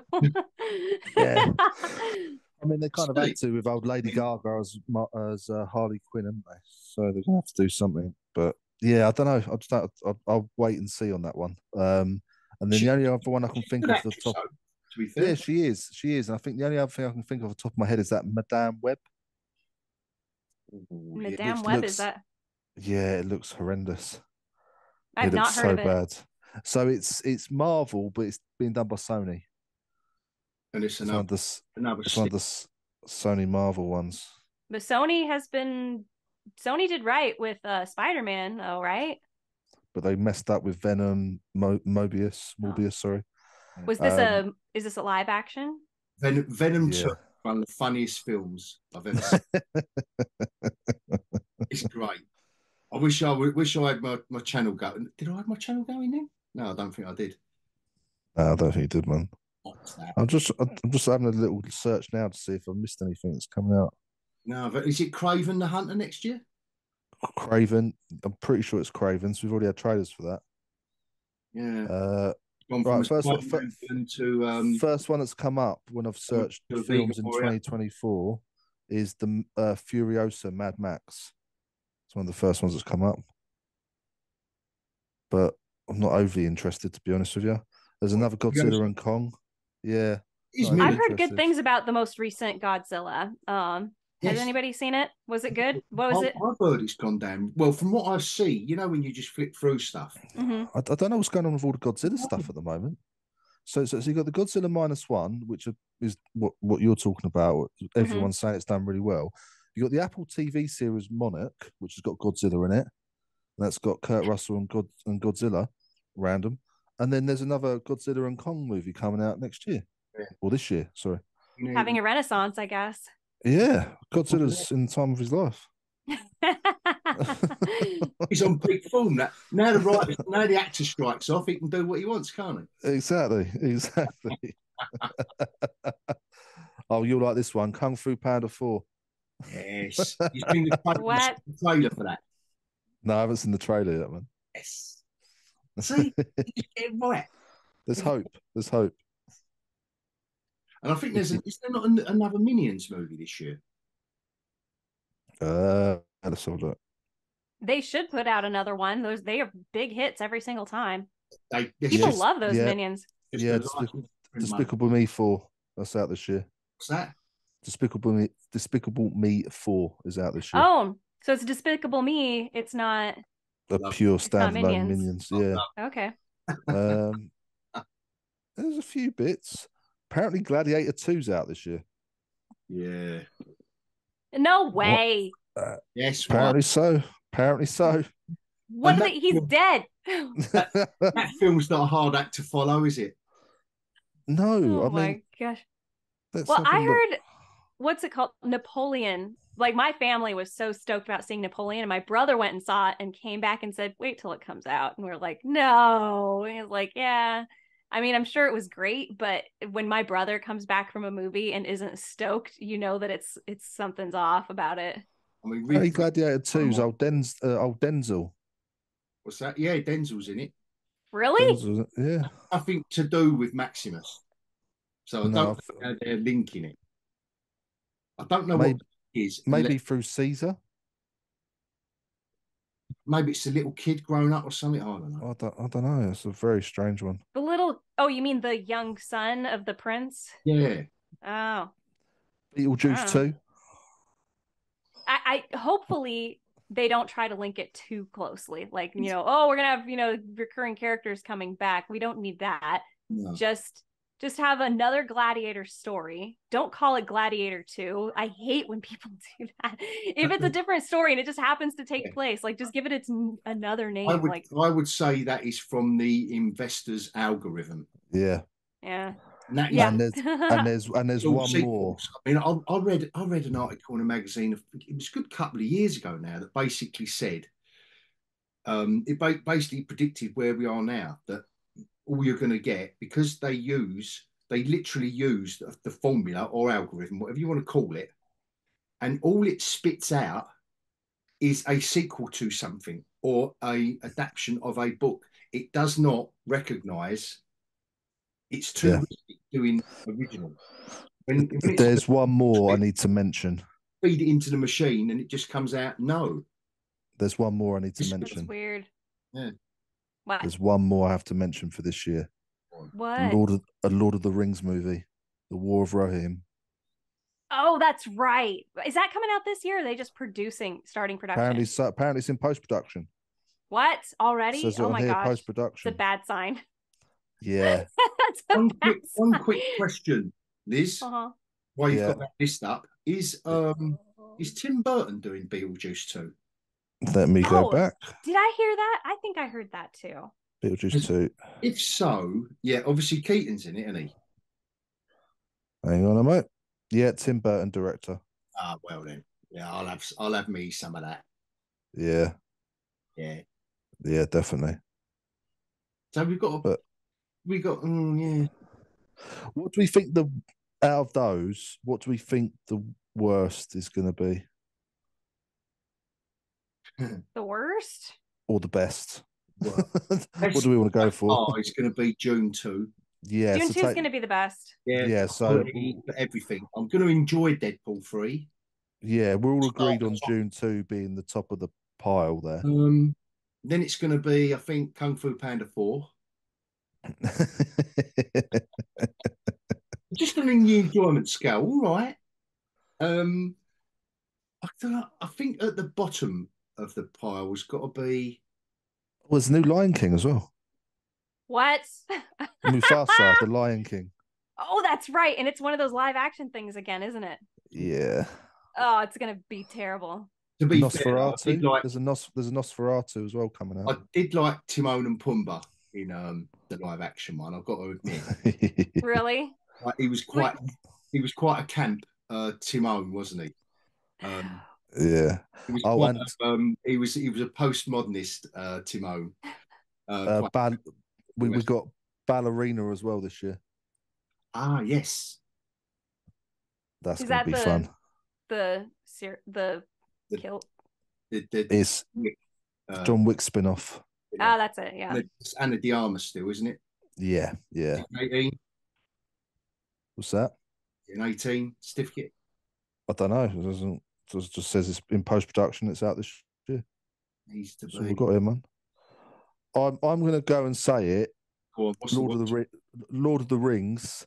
Yeah. That has to perform, because if it's anything like what we've had with Rings of Power, that's just going to be so depressing. Especially if we've got a Rings of Power season 2 coming out this year. You've got a season 2 of Rings of Power, which we know is going to be shit. Yeah. If that has to deliver, there's going to be a lot of pressure on that film. Yeah, I don't know who's doing it and who's behind it and directing it. I'm surprised I don't know anything about that. To be myself, apparently it's the untold story behind Helm's Deep, hundreds of years before the fateful war, telling the life and blood-soaked times of its founder, Helm Hammerhand, the King of Rohan.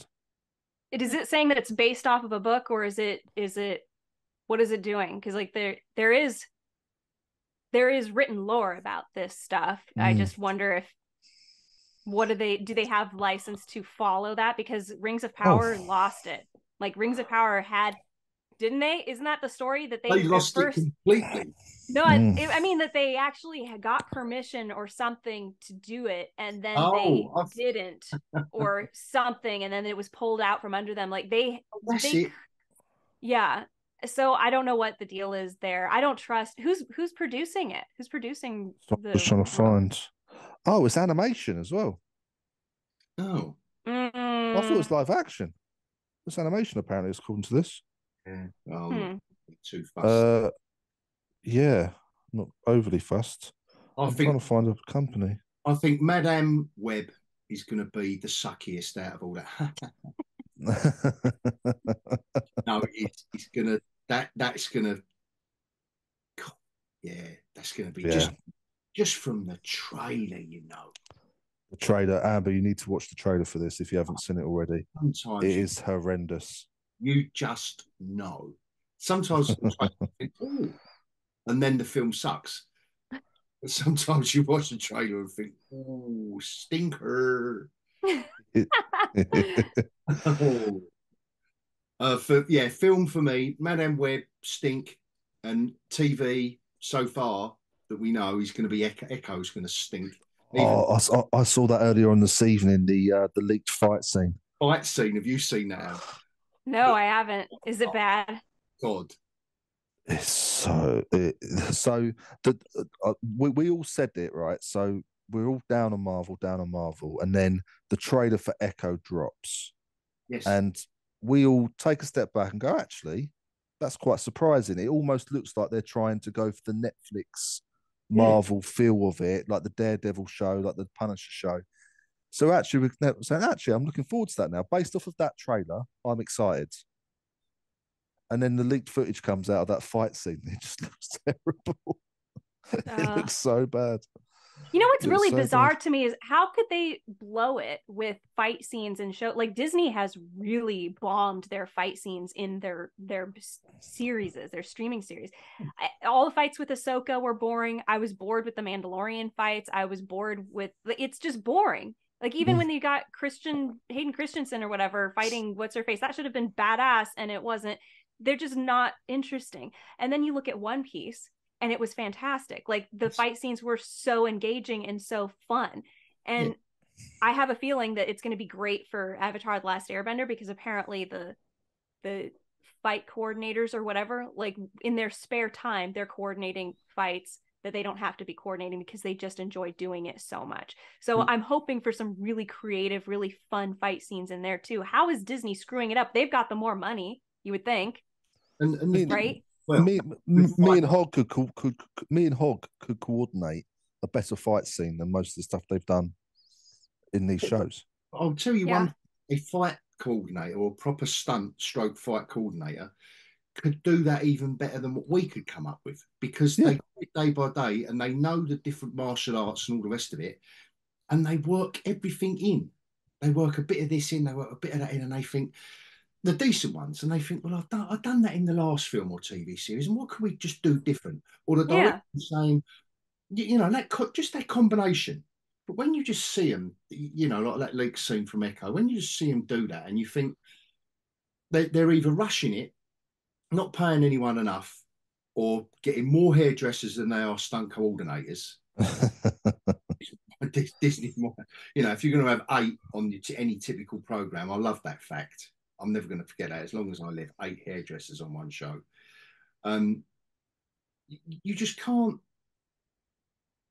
You're never going to get anywhere. And why you just don't? If you'd have fallen asleep, the trouble is, if you'd have fallen asleep at the end of series 3 of Daredevil and you woke up and saw that trailer they released, you would have thought that Netflix still had Daredevil, or that the Daredevil team were doing it.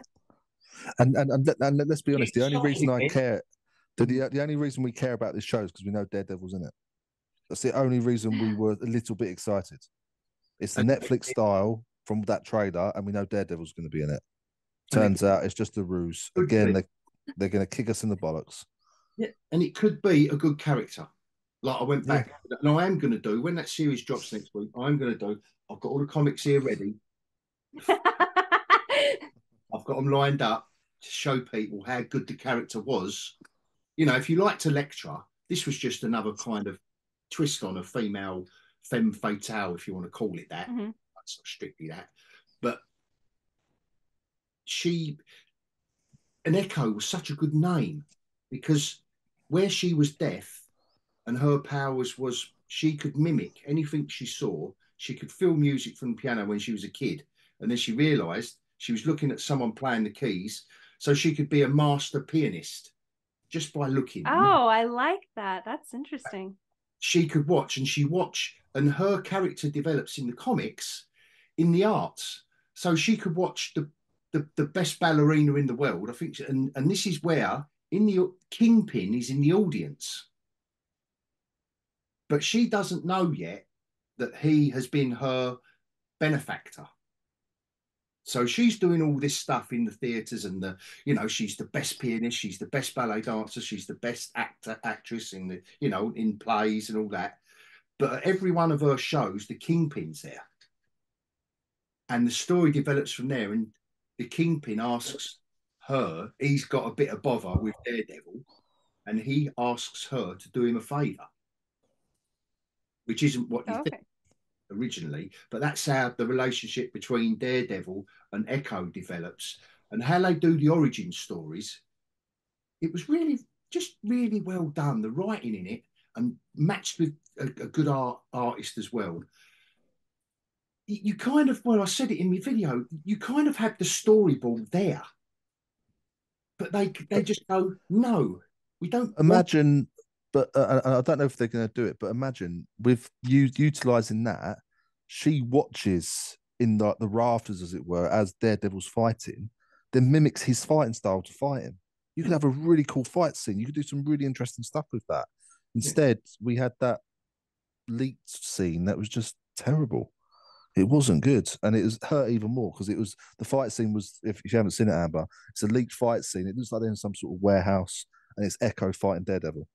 And it's not good, especially when we know what we expect from a Daredevil fight scene as well.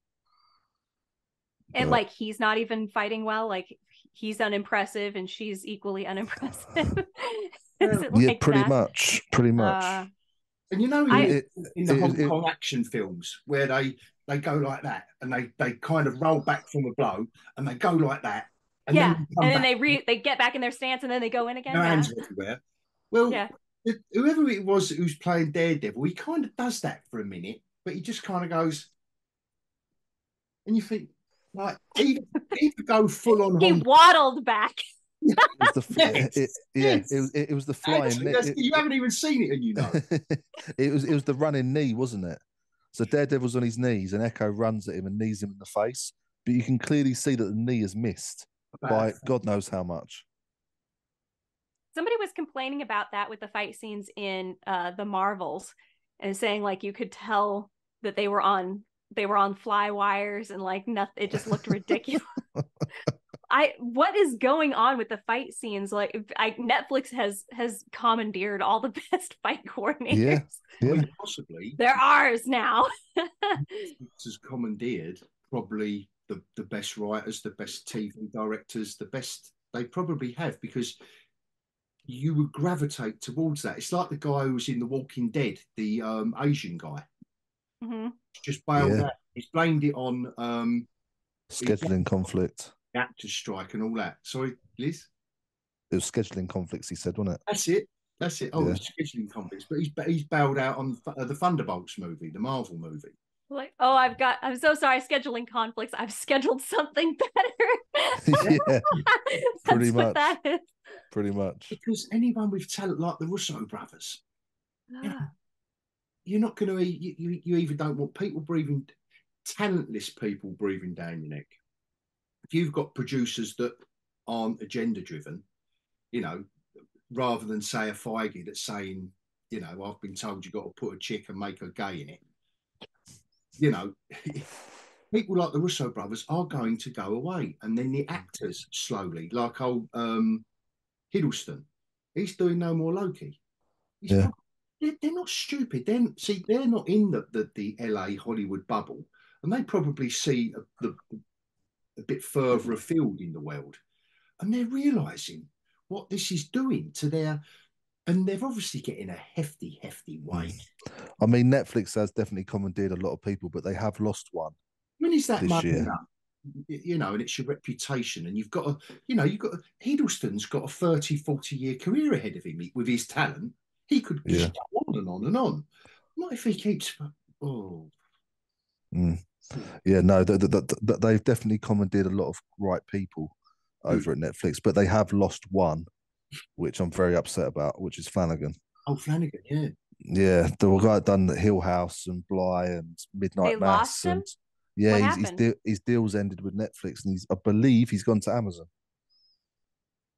Well, Amazon has a crap ton of money, and they need something to draw people to them.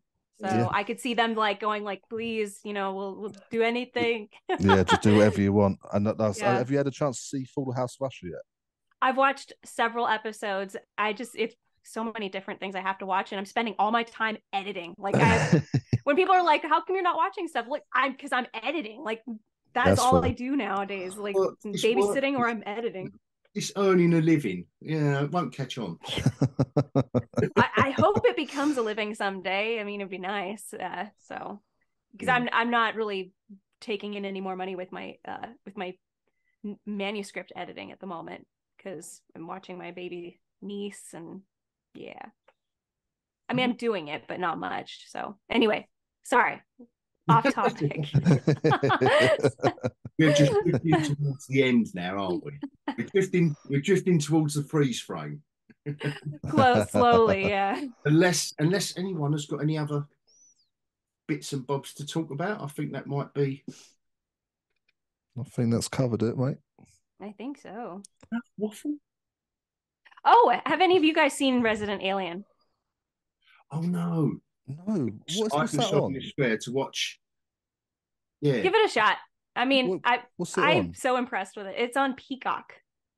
Okay. Do you guys have Peacock? I Well, think I I was think we can do a little Amazon deal on that. I think Yeah. something. Yeah, there's something to do with Amazon there somewhere. that's gone I down really well apparently. Is there I adore it. So, huh? is there 2 or 3 seasons of that? There's 2 seasons. The first season has something like 10 episodes, and then the second one has like 14 or 16, and then the next one that's coming out, which is going to be coming out soon, is got 8. I don't know, it's like all over the place. But I will say this, like, it does have, occasionally it throws in the, like, oh, we've got, women have it so hard and stuff like that. It occasionally has that, but it sets it up right 99% of the time, where you're like, I'm actually invested in these women, and yeah, they're in shitty situations sometimes. So, when it doesn't come in and feel like it's been shoved in there, with the occasional one line here and there where it does. But the humor is glorious. It is so funny. All the characters are likable, which is nice to have all likable characters, including the women. Like, you really like all of them. And the alien is hilarious, outplayed by Alan Tudyk. And I can't imagine anyone else playing this character. It's not going to blow it for you. It's revealed at the end of the first episode. He's there to kill everyone. He's Right. he's on the planet Brilliant. to kill all humans, but he's posing as a doctor, and he gets roped into being the town doctor, and he's very good because he was a scientist on his planet. And so he's like on his phone googling how to do things, and then he like knows how to do it, so he's like very competent at being a doctor, but he also has like no sense of like how to relate to people or talk to them. So it's like he's got severe autism or something, where like everything that he says is extremely awkward and throws people off, but they're just like, okay, he's just some weird guy, I guess. Like, at one point he's sitting there talking very compassionately to a woman who thinks she might have breast cancer, and he's like, you're doing the right thing, it's going to be good. Like, he obviously watched a video on how to console somebody about this, and he's like, so anyway, I'm the doctor though, I'll help you and see if there's, if you were right in your diagnosis, whatever. And he's like, so let's get a look at that tit. Just throws that in there, and it was like, apparently that is not the right way to say, the right word to use. And he hates everybody, but he also is conflicted because he's starting to like them, so he wants to kill all of them, but he's like, but not this person. He doesn't know how to deal with that. Yeah. It's really funny. Give it a shot. I think you'll enjoy it. That sounds quite good, to be fair. I'm just look that up a bit more. Yeah. It's I have not seen a single episode that didn't make me laugh out loud several times. So, which is nice. Usually you go, oh, that was a dud of an episode. No, there's something funny in all of them. So, No, cool. Nice. Well, on that and it's note, got really good sci-fi elements too, which was a surprise. Especially when you get into the second season, it's really diving into the science fiction. So, is it better than Mork and Mindy? Mork and Mindy. I've not seen Mork and Mindy. I know what it is, but I'll end it there because you don't want okay. my God, then you would freeze frame. It's like, well, it was good having you back, Amber. good Yes, to be definitely. back. I missed you guys. Thank you so much, and I'm glad the channel's going really well, and I hope it continues to do so. Same. And yeah, well, and thank you, Liz, for beaming in. No worries, man. No worries. Or beaming your voice in. And Yeah, well, until next time, thanks a lot. And then, well, hopefully we'll have some shit to talk about in 2 weeks. hopefully. I don't have my breath, but yeah. Is this the freeze frame?